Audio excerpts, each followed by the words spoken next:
최근에 한국은행에서 나온 거시건정성 정책의 파급 영향력 분석과 통화 정책과의 효과적인 조합, 좀 제목이 길죠? 이 보고서가 상당히 시장에 큰 영향력을 끼치고 있고, 그리고 좀 주목을 받고 있습니다. 저희 연구자들은 참고로 한국은행의 보고서, 그 다음에 국토연구원, 이런 보고서는 좀 저는 평상시에도 꾸준히 관심을 가지고 이 기사가 나오면 들어가서 이제 그 내용도 좀 살펴보거든요. 몹시 중요하기 때문이죠. 그런데 이번에 나온 보고서는 좀 실증 분석을 거쳐서 상당한 의미가 있어서 좀 알아두시면 도움이 될 것 같아요. 우선 첫 번째는 집값에 영향을 미치는 요소가 몇 가지나 될까요? 한 10가지 정도 됩니다. 잠깐 나열하면 뭐 수급이나 정책, 금리, 유동성, 뭐 심리, 여기다가 환율까지 정책이 있죠. 한 10가지 정도가 되거든요. 해외 부동산 동향도 굉장히 중요해요. 그래서 오늘 한은의 이 보고서에 대한 얘기를 조금 설명하고 앞으로도 계속 나올 겁니다. 3가지 시사점이 있습니다. 하나는 결론만 먼저 말씀드릴게요. 이 보고서가 실증 분석을 했는데 6.27 대책이 만약에 도입되지 않았다, 그럴 경우 아파트 가격은 6%가 상승하고 주택담보대출은 5%가 증가했을 것이다, 이런 결론을 내고 있어요. 좀 중요한 내용이죠. 무슨 말일까요? 6.27 대책이 나왔기 때문에 집값 상승폭이 그나마 둔화되었고 이 도표로 나오고 있어요.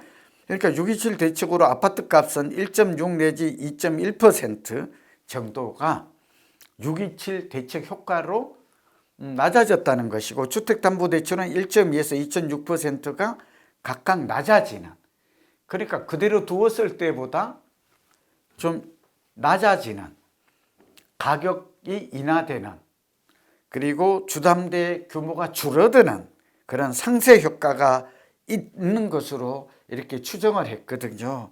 좀 더 좀 구체적으로 좀 설명을 하면 통상 기준 금리가 2.5 bp라고 그래요. 이렇게 인하에 따른 서울 가격의 아파트 가격의 1년 평균 상승률은 1.4%로 시나리오 분석을 해봤더니 나왔어요. 거시 경제 정책이 선행이 되면 해당 상승률이 1%까지 낮아진다. 이 말 굉장히 중요한데, 통상 기준금리가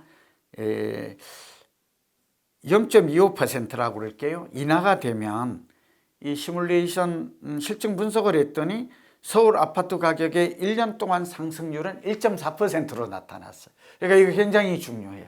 그런데 1년 평균이죠.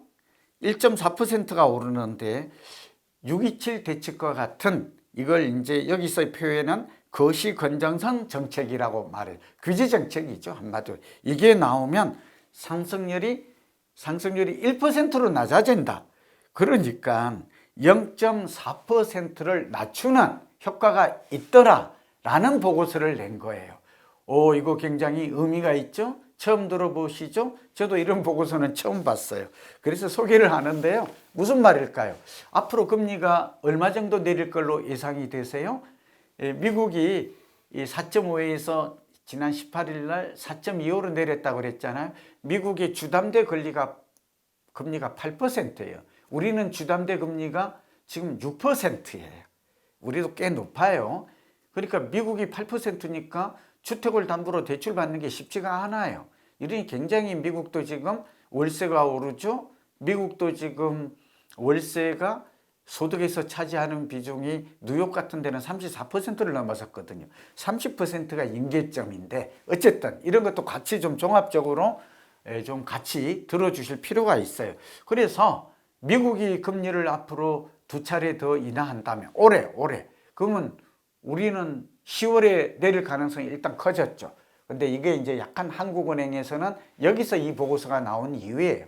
금리를 내리더라도 10월에 금리를 내리기 전에 규제 정책을 한 번 더 내놓으라, 거시경제 정책이 한 번 더 나왔으면 좋겠다라고 미리 아마 뭐 협의도 하겠지만 예고하고 제안을 한 게 아닌가, 그렇게 보는 시각이 저는 그렇게 봅니다. 이제 그리고 잘한 거라고 보죠. 그러니까 금리만 낮춘다고 해서 집값이 잡아지진 않고 오히려 금리를 낮추면 유동성이 늘어나서 집값은 더 오르고 금리가 낮아지면 주담대를 비롯해서 이러한 대출 규모는 더 가계부채는 더 늘어날 것이다. 그러니까 이거는 우리가 좀 알고 계셨으면 좋겠다. 그래서 우리도 금리를 내리면 집값은 올라갈 가능성이 많다. 물론 이제 다른 요인도 봐야 돼요. 이제 세무라든지 다른 정책이 또 나올 가능성이 있겠죠. 그리고 이제 한은이 요구한 것처럼 규제 정책이 또 센 게 만약 나온다면 상승폭은 다소 0.4%포인트 정도는 집값 상승을 억제할 수 있겠다. 그런 의미가 나왔습니다. 그리고 마지막으로 내년에 주담대 금리가 이제 27조 정도 줄어든다. 그래서 정부도 이런 것들을 이제 협의를 했겠죠. 정책 공조라 그랬죠. 협의를 해서 그런지 금융위원회가 내년에 위험 가중치를 좀 주담대에서 높여요. 위험 가중치. 이걸 RW라고 그러는데 5%를 높인대요. 조금 어려운 내용이지만 한마디로 쉽게 얘기하면 앞으로 대손 충당금을 쌓는 비율을 주담대를 나갈 때 더 높인대요. 그러니까 나머지 금리는 이제 말하자면 산업자금, 이게 이재명 정부의 방침이죠. 뭐 그 방향은 옳은 것 같아요. 그럼 어떻게 될까요? 주담대 그 대출 규모가 증가하면 증가할수록 직접적으로 집값 상승 요인이 된다는 건 아시죠? 아까 제가 말씀드렸지만 집값이 오르는 원리에는 첫째는 지금은 가장 큰 게 금리와 유동성 같아요. 그리고 집값에 꾸준히 영향을 미치는 것은 뭐죠?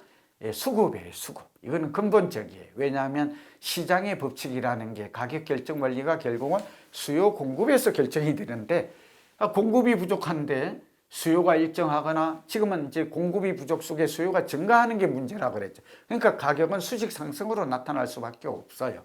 이게 이제 시장의 작동 원리잖아요. 이제 그렇게 좀 이해를 해야 되고, 근데 이게 결정적으로 크게 영향을 미칠 것인가 하는 것인데 대세를 하기는 쉽지 않아요. 그러니까 말하자면 한국은행에 앞서 설명드린 그 보고서 내용대로 규제 정책이 나오면 금리 인하에 따른 집값 상승 효과를 어느 정도 상쇄하는 그런 내용이 또 추가 대책까지 합해서 되겠지만 그 상승을 근본적으로 막는다든지 시장을 좀 안정시킬 수 있는 중장기적인 근본 대책은 어렵다.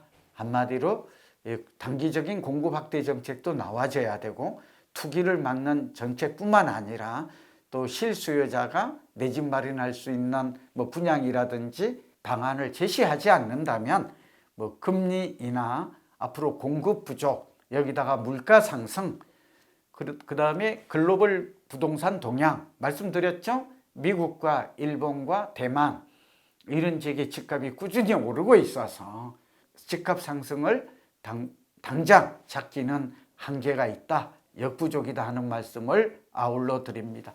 크게 참고가 되었으면 좋겠습니다.